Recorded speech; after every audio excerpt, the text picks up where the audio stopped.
Sin isn't just a mistake or bad vibes. It's serious.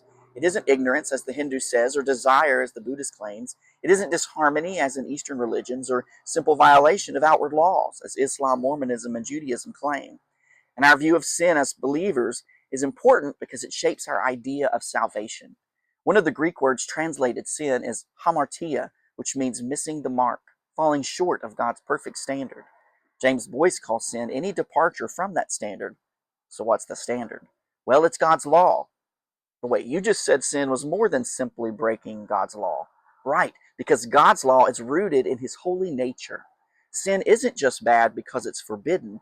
It's wrong because it goes against who God is.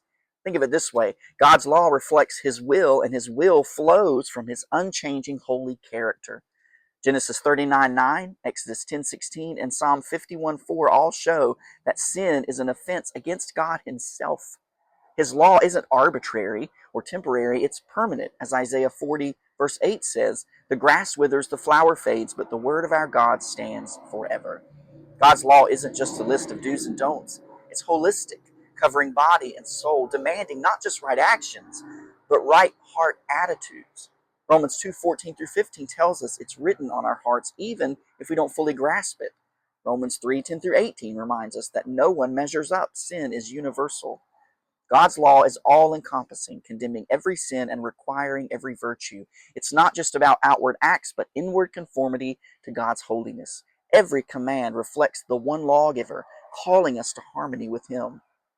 But you say some of those laws don't make a lot of sense anymore. Well, there are different types of laws.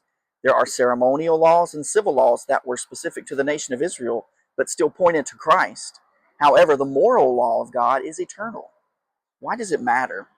As Boyce says, the law's primary job is to expose sin for what it is and to show us we're sinners in need of a Savior.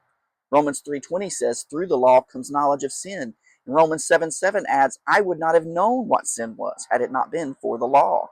The law doesn't save us, but it points us to Jesus who fulfilled it perfectly. Romans 3:21. Galatians 3 shows the law as a guardian, leading us to Christ. So here's the deal.